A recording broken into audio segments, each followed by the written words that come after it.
for having me. Yeah, glad you could join us. I think All we're right, trying. we are going live. Sorry, I don't mean to interrupt, but Oh, great. Hi, Josh. Hello.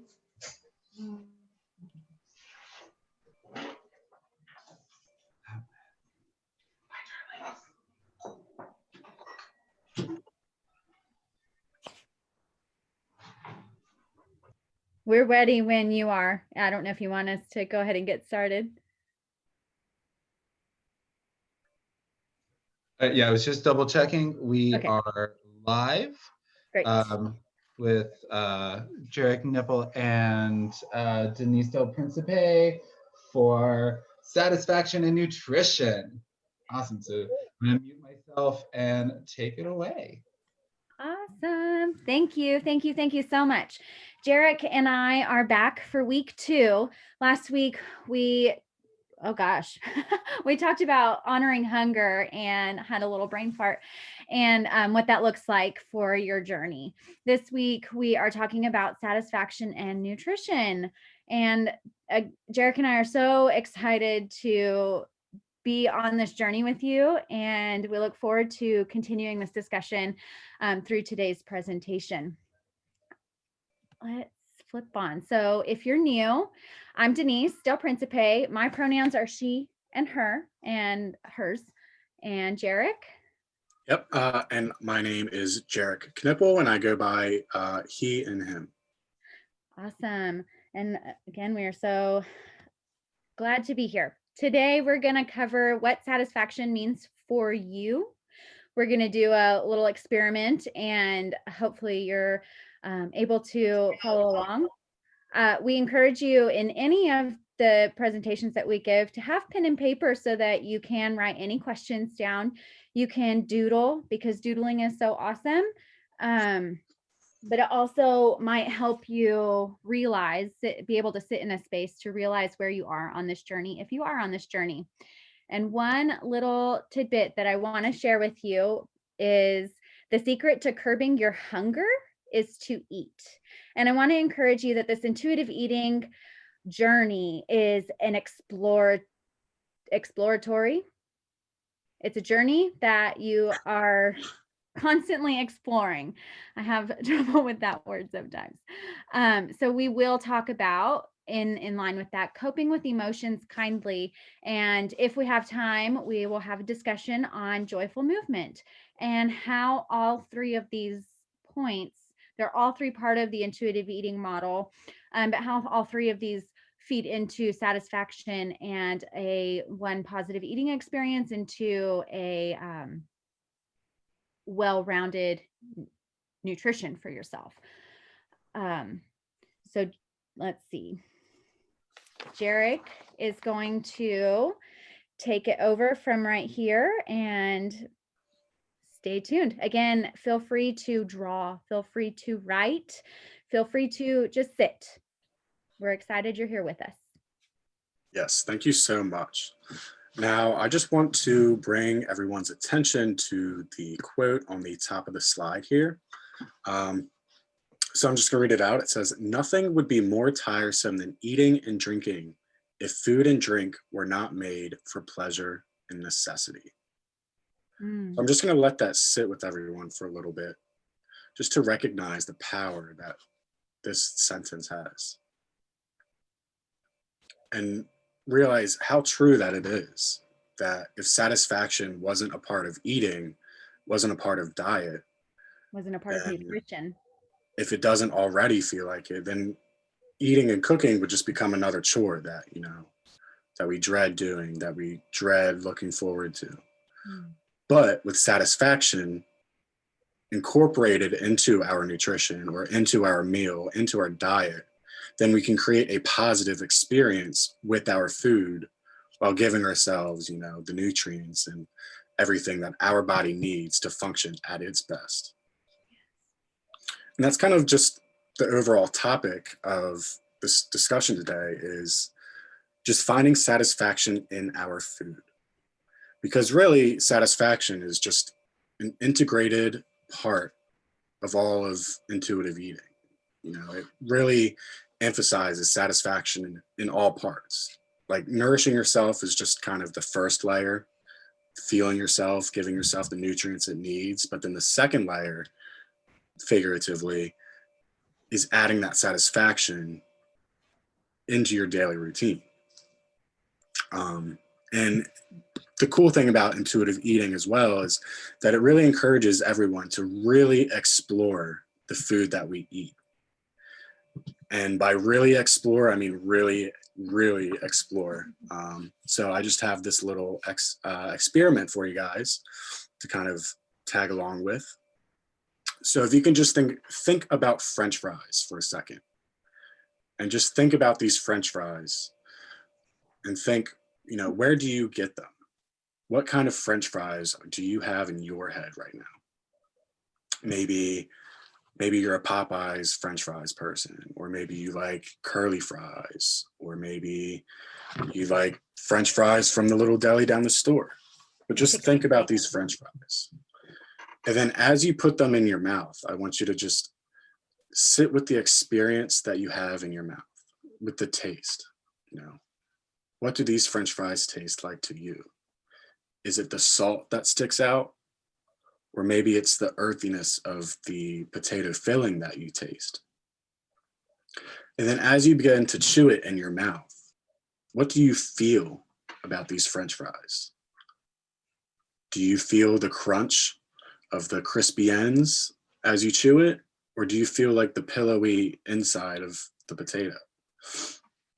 And then as you begin to chew it, do you feel it like move down your throat? And how does that feel to you? And then as it moves down your esophagus, can you feel it in your stomach? Does it give you that sensation of fullness or any other sensations? And then after we eat these meals and do this kind of experiment with our foods and really determine if we like these foods or don't like them, or if we determine we like these foods, then we have to think about, how does it feel afterwards, 30 minutes after, or an hour after we eat this food? Or even a day or two. Or even a day or two. Sometimes it takes longer for foods to really affect our bodies and for us to notice how it affects it. And then once we, assess, maybe we like the taste of this food, but it gives my body a poor, unsatisfactory reaction to it. Then with that in mind, we can kind of determine when is the best time for this food. Maybe you're craving this food at this moment, but then you have, a meeting later, or you're going out to lunch or doing something later. And the negative reaction of the food that you enjoy eating will alter your plans later. So then you can, think You're and able to assess set a that this boundary. food, you can set that boundary and realize, this food probably isn't the best for me to eat right now, even though I really enjoy it. And that's kind of just another factor to think about of these foods going on this journey. And so just moving forward from this, I just wanted to bring in something from last week. Some words that are synonymous with each other. And that would be status.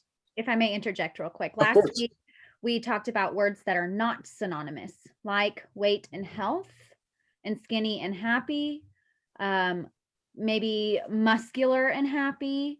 These words that are so trendy, but really don't always have a positive effect on our mentality around what we're doing with and for our bodies. And so Jarek came up with this really cool idea to talk about a couple of words that can be synonymous, and I'll let him take it away. I'll stop interrupting. Oh, you're fine. You are fine. So then moving forward with that, if we have the word satisfaction and craving together, they're synonymous. I'm just kind of curious to know what comes to mind when you hear the word craving. Like, does the word craving leave you with a positive or negative connotation? Or maybe you have a specific thought or feeling, or a certain food comes to mind. You're more than welcome to share in chat. in your experience, especially the French fry experiment.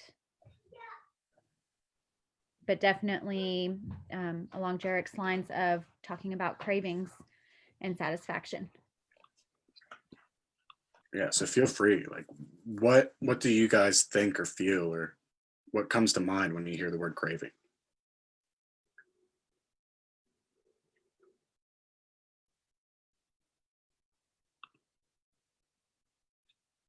So Josh said, craving for me has always had a negative connotation.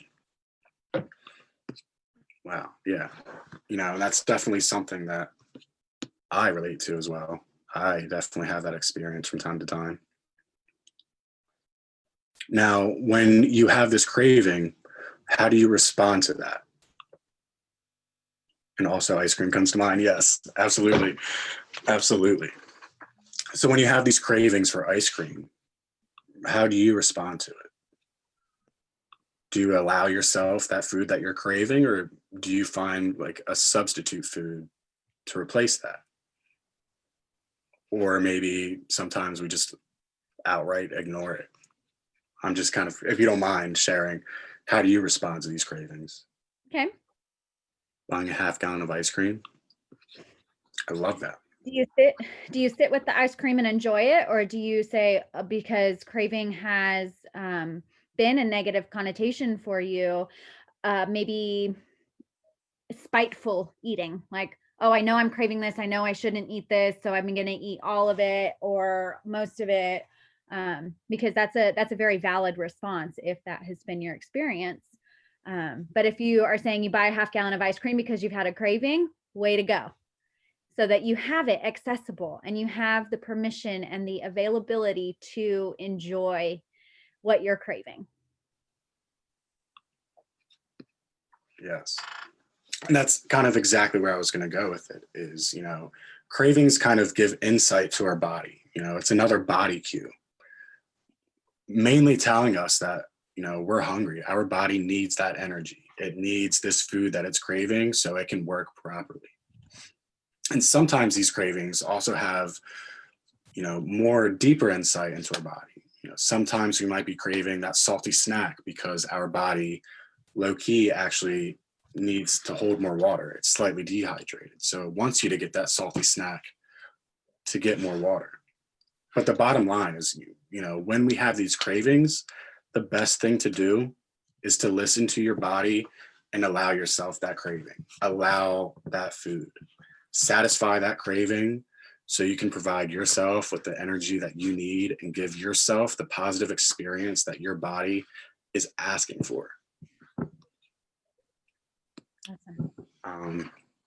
So with these cravings too, a lot of the times it often comes in between meals. So then it leaves us that, you know, that risky decision, or what feels like a risky decision to make. Should I eat the snack that I'm craving now, or should I wait till after dinner? Like, what's the best option? And again, the best option is to listen to your body and eat that snack, because it's actually been found that food is most enjoyable when you're moderately hungry. Not when you're starving. Not when you're starving. So that means if you know, maybe you're craving that ice cream before dinner, but if you skip that and wait to eat until dinner, then you're going to be so hungry by the time dinner gets there that you won't be able to fully enjoy that meal. Like, you'll be too busy scarfing it down because you're so ravenously hungry that you can't enjoy that meal. But if you were to satisfy that craving, have that ice cream or have that snack before dinner, then you wouldn't be as hungry going into dinner. So then you could take your time and really, you know, kind of do that experiment we had where you really taste every bite and feel it in your mouth and really enjoy that food.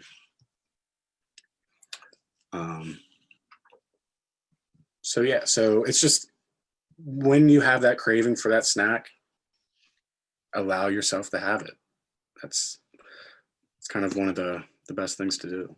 And then moving forward, yes, we just kind of wanted to, again, go off of last week. We provided a little plate guide to guide how we build our plates for dinner. And we kind of wanted to do the same thing for snack. So as you can see, we have some snack ideas here, ranging from a cheeseburger to popcorn, fruit with yogurt, cottage cheese, chips and dip, milk and cookies. As you can see, snacks range from all types of food. So we can give ourselves permission to eat anything at any time, and it is a-okay. We're feeling ourselves. If we incorporate multiple food components, then even better. And that's kind of something we wanted to do this week, is actually give you all a little guide to creating a satisfying snack for you. So we have here a little chart for some trail mix ideas, just for everyone to maybe like select a food component that they find most satisfying to create a trail mix best for them. So you can see in the first column, we have carbohydrates, ranging from cereal to Cheez-Its. We have dried fruit, granola, pretzels. For the protein and fat column, we have peanuts, sunflower seeds, walnuts, pecans, almonds. And then fun food, everyone's favorite. We have chocolate chips, M&Ms, chocolate covered nuts, chocolate covered raisins, yogurt covered dried fruit. And there's plenty more things that could go into these categories, but this is just something to keep in mind when planning for a snack, so you can kind of incorporate foods from different components onto one. So me and Denise both brought a little snack to share with you all. We made our own little trail mix, so hopefully this kind of works out decently. I'm just going to move my camera. Let me know if that's like not a good view or anything. But yeah, so starting off here, so I chose to go with almonds. I personally love almonds. I just love the flavor of it. So I threw it in there. So we got that protein and fat going for us. I also added. Oh, sorry. No, you're good. Do you want to, what was that? Nope, pistachios and peanuts are my protein. Yes, and then so moving into the carbohydrates, I chose to go with Chex Mix. I have some dried pineapple and dried cranberries. Cranberries. Oh my goodness. I went with raisins and Cheez-Its.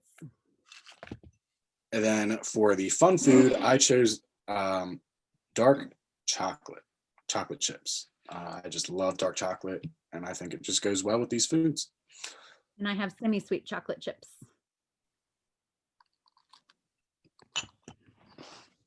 So then we mix them all together, pour them in a bowl, and we, shake it up, and you get to enjoy something that maybe is more well-rounded. And we encourage you to go ahead and try that French fry experiment with building a snack or eating a snack that you have already accessible instead of building it.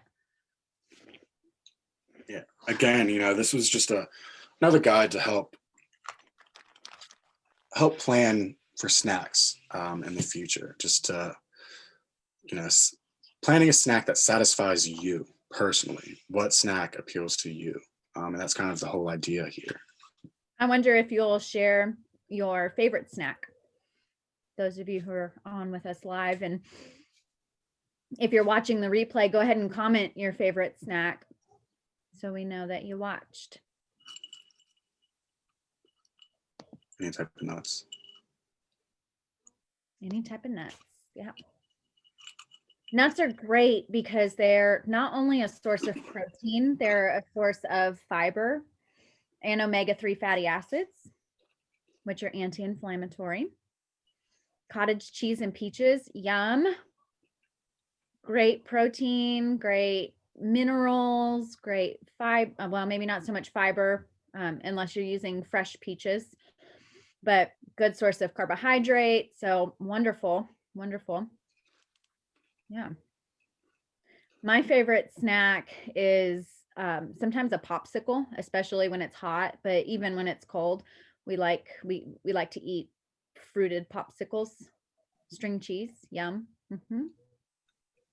So you could do something like string cheese and fruit so that you have the protein to balance the carbohydrate to give you continuous energy. If we're just eating protein and our body is saying, hey, we're hungry, usually that means that we need some carbohydrate.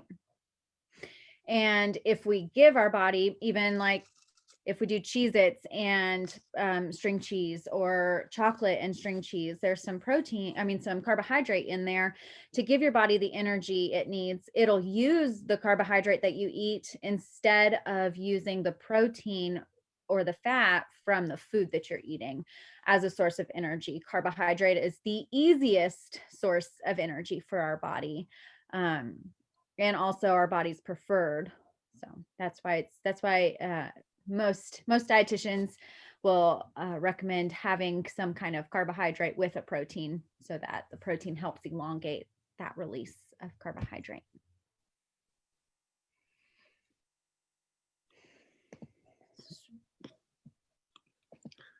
Yes. We have over here on the right side of the screen a breakdown, just a very, very simple what each component does for you. Carbohydrates, body main source of energy, also helps with hormone balance and regulation, which can come in handy knowing depending on your journey. Protein is also plays a role in hormone regulation, muscle building and growth, maybe the most common thing that you know about protein. Produce like fruits and veggies, they provide essential vitamins and minerals, and they help support the immune system.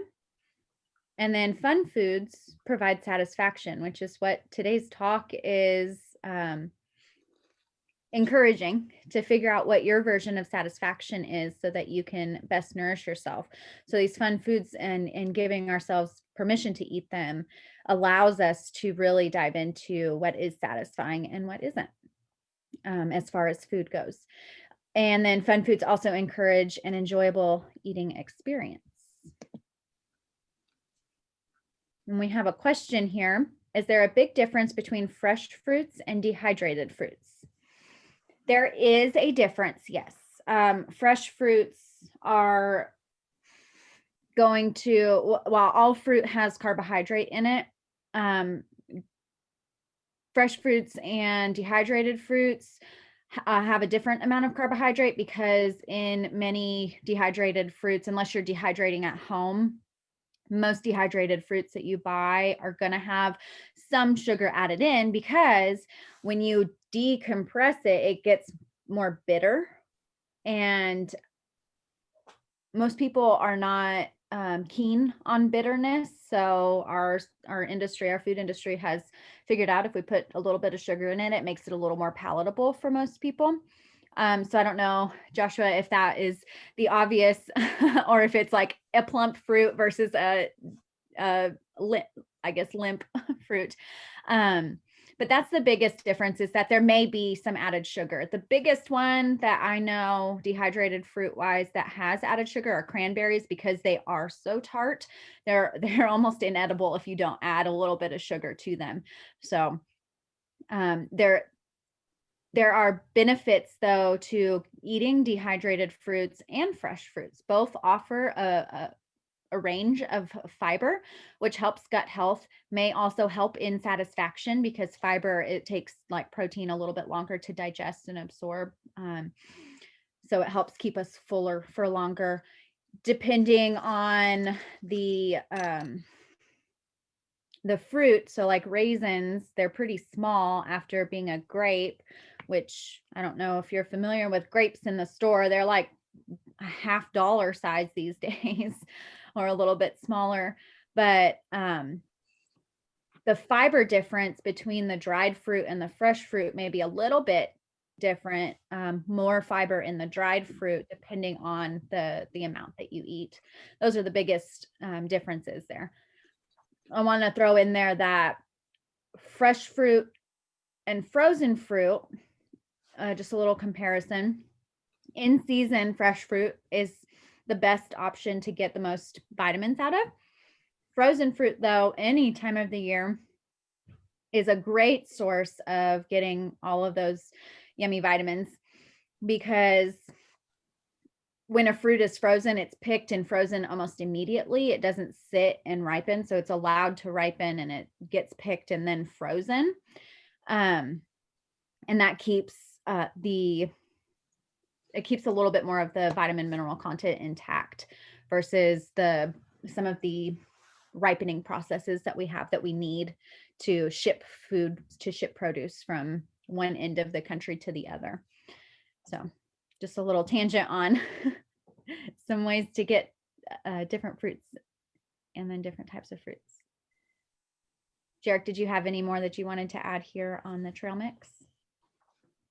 No, I think that was pretty much it. So we'll get into, if my slide change, some coping with kindness and how that affects your nutrition. I want to start this slide with encouraging you that unconditional permission to eat, period, is really one of the very first steps in this intuitive eating journey. And we haven't really touched on it very much.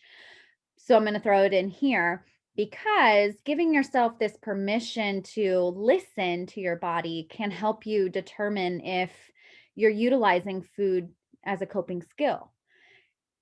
And I want to follow that with, it's okay to use food as a coping skill as long as it's not your only tool in your toolbox. So here's another experiment here. And again, you're welcome to draw, write, doodle, or just sit with this idea. An experiment here to help you realize and get in tune with whether or not you're associating foods with strong emotions. So when you're feeling a strong emotion, are you able to recognize it? After you've recognized it, if able, are you able to sit with it? I know that this can be very uncomfortable, but it is a big part of this process in coming to terms with and allowing yourself unconditional permission, coming to terms with food, making peace with food. And what sitting with your emotions does is hopefully it can create, and hopefully you have a safe environment to sit with those emotions, but hopefully it'll create a space for recognition, for you to really recognize what you're associating with what. So I want to ask you, and you're welcome to participate in conversation, share any of your experiences or not. That is completely up to you. If you're listening on replay, same thing goes for you. Please comment any of your experiences that you'd like to share. Have you ever tied, or have you noticed that you've tied food experiences to emotions? You might only eat certain foods around certain people. Maybe you won't eat certain foods because of a past negative experience. And it doesn't have to be a negative experience of someone maybe forcing you to finish your plate or, highly encouraging you to try something. It could be that you got sick after you ate something and now you're completely turned off of that food, which is a normal response. And the only way to, if you're willing to incorporate that food again, maybe not the only way, I'm not that dramatic, but one of the ways to overcome or maybe incorporate that food again is to have repeated exposure. Maybe you eat certain foods when you're feeling a certain way. So I wonder, have you ever noticed that you tie food to emotion? Feel free to comment if you would like. I'm going to give you a couple of minutes here to maybe sit with that idea and see if you want to journal about it or draw about it. I got a yes. Yeah. Most people do. Most people tie food. Very, very yes. Most people have some association of food to an emotion. And hopefully you have a space where you dig deeper into that and figure out if one, it's a coping or a protective measure, or two, it's just that you don't like it, the food. So getting into the nitty gritty is definitely part of this intuitive eating process of what emotions do you tie with food or what foods do you tie with certain emotions, so that we can figure out the best way to experiment with food so that you have the best possible experience with food.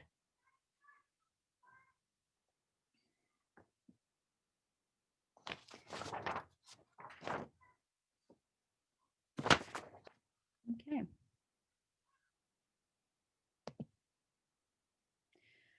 We do have time, and I welcome any comments, any questions after we go through this slide. It'll be kind of quick, because finding joyful movement. So what joyful movement and nutrition have in common is that everybody knows that exercise is important, right? I wonder if exercise jives with you, or if movement jives with you, or joyful movement. So I wonder if you are willing to share your definitions, how you perceive movement and exercise.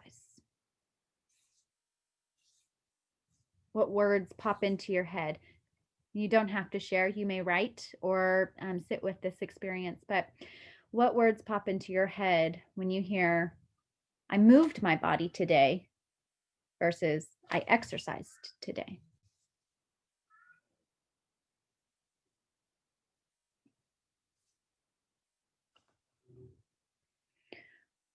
I got, awesome. Yay, got a comment.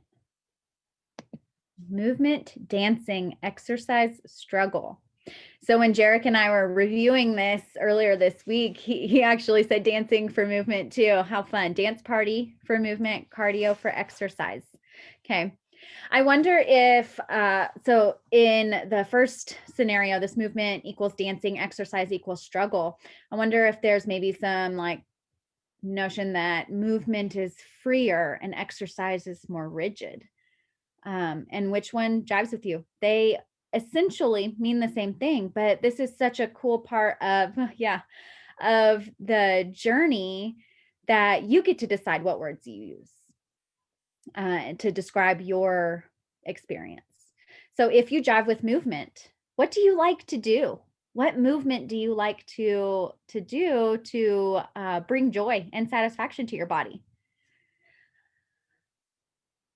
How often do you like doing this activity? How often do you enjoy this activity? Salsa dancing. Awesome. So cool. Do you dance locally every day? Just at home, or do you dance in a studio?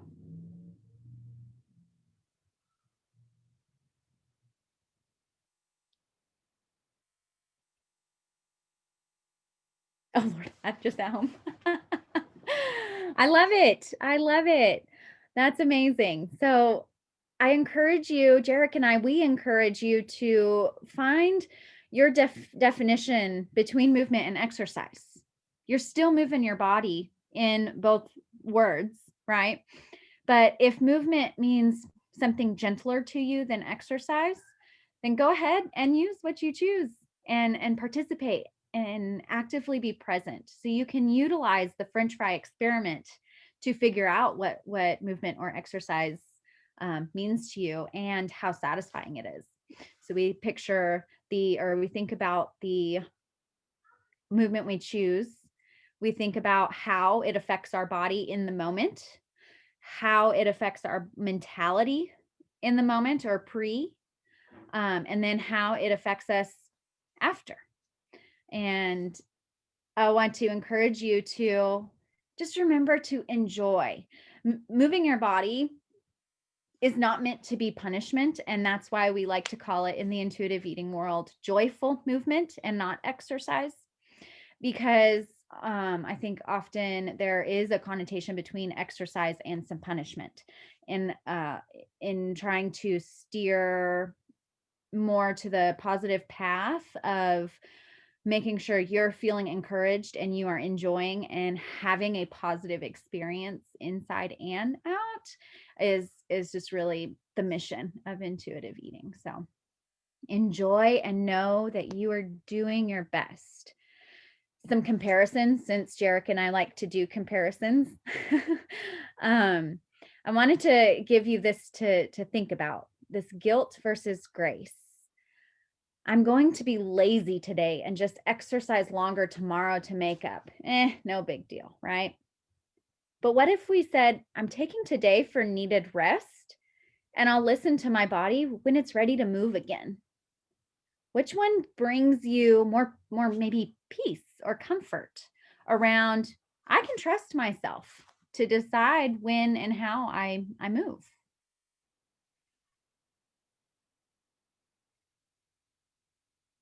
We have a comment. I used to exercise because I was made to feel shame about my body. So exercise is very much punishment. And I think that probably many people who ultimately listen to this and who experience any kind of shame around their body, or any body shaming, can relate to exercise being punishment. So if you don't jive with the word, know that there's another word out there for you and you can use it.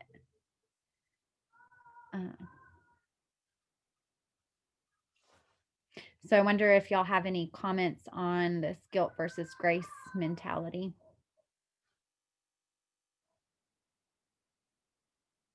Or if you've caught yourself saying, I'm going to be lazy today. I'll make up for it later. And I wonder if you can be curious, and grace is always more positive experience. Yeah.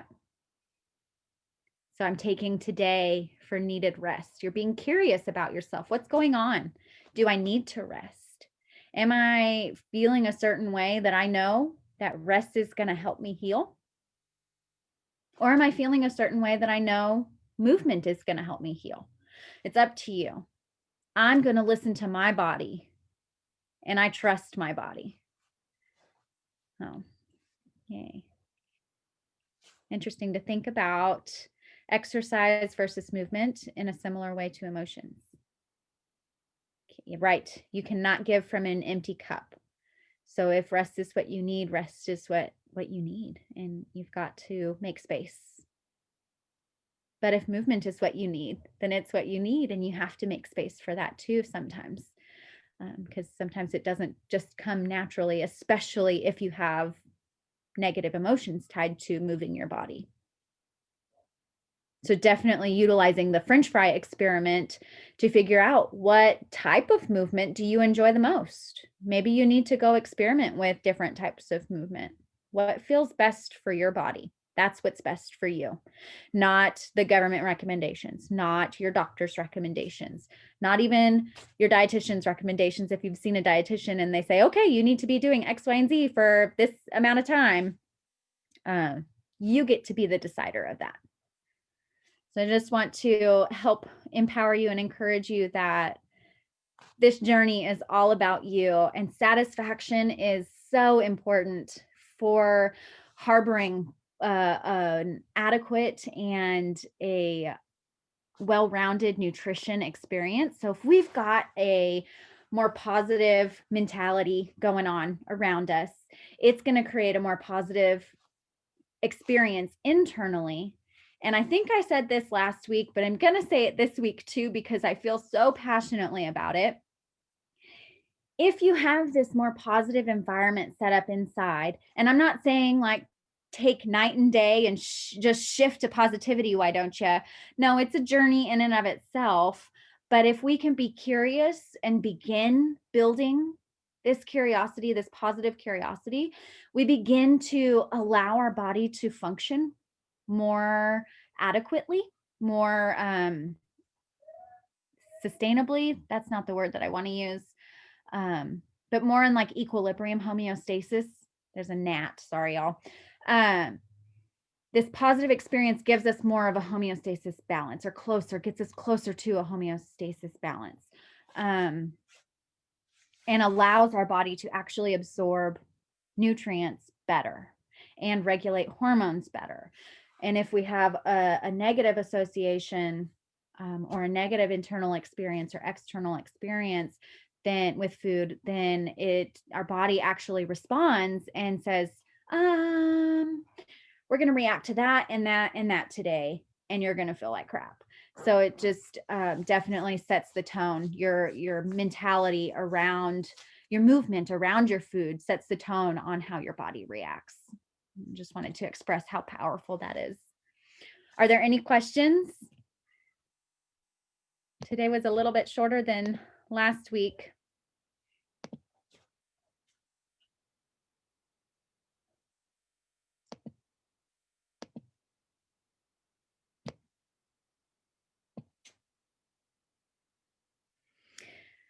We'll leave a little bit of space here to ask any questions you might have. Jarek and I are always open and ready to receive questions. On this last slide here, we've put in questions, comments, concerns. We're here to guide you. Let us know how we can enhance your eating experience and connection to your body. My contact information, I'm at Thoughtful Nutrition on Instagram. I've got my website and my email if you have any questions. And then Jarek so kindly added his email and his Instagram account too. So follow along and send us any questions that you have.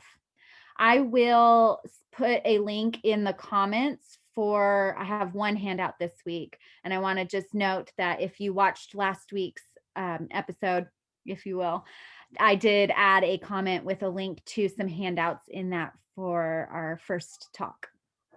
So I'll add a link in the comments later this evening for a handout related to this talk. And we look forward to continuing the conversation next week with talking about body positivity and body respect.